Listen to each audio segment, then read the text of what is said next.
Alors bonjour Monsieur Roussel, enchantée. Je suis contente de vous rencontrer et puis de vous voir parce qu'on ne vous voit pas beaucoup dans les médias, donc c'est intéressant d'être aujourd'hui en face de vous.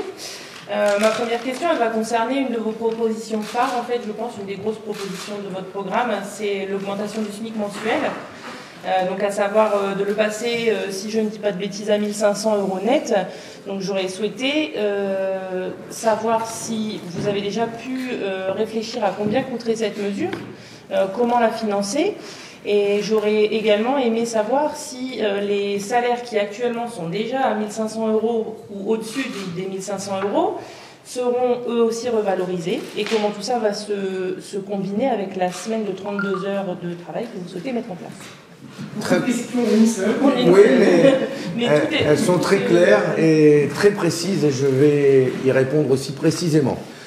Je propose la hausse du SMIC à 1 923 € brut, et je tiens au brut, ce qui fait 1 500 € net, et je parle en brut parce que pour nous, les cotisations sont indispensables pour financer notre protection sociale, la sécurité sociale, la santé, la retraite notamment. Mais c'est aussi les accidents du travail, les différentes branches de la protection sociale. Donc 1 923 € brut pour le SMIC, et en même temps que par la loi, nous augmentons le SMIC et le portons à 1 923 € brut, nous convoquerons une conférence générale des branches professionnelles, une conférence salariale, pour demander à ce que toutes les branches professionnelles augmentent en proportion l'ensemble des salaires.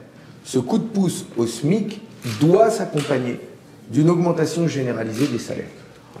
Où nous arrivons à l'obtenir par la discussion avec l'ensemble des branches professionnelles, où nous mettrons en place une échelle mobile des salaires.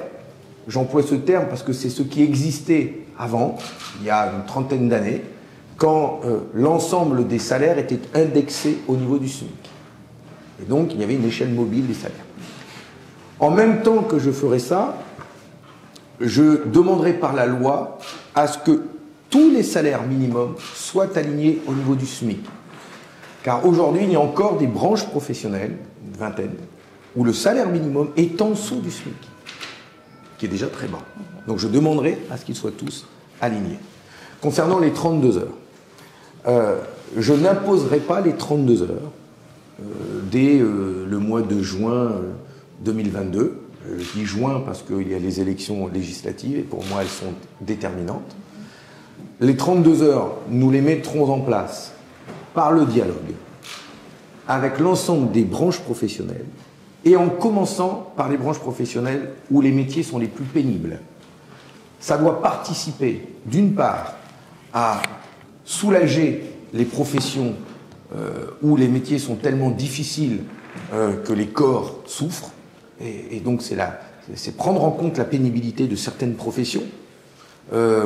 Ça peut être dans le bâtiment, ça peut être dans la santé, je pense aux aides à domicile, mais ça va participer aussi à redonner de l'attractivité à des professions qui ont du mal à embaucher aujourd'hui.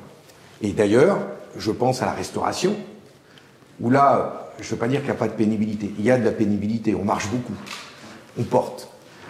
Mais les horaires de travail sont forcément liés à l'activité. Et donc, la journée, elle est coupée en morceaux. Et donc, ça fait des amplitudes horaires importantes.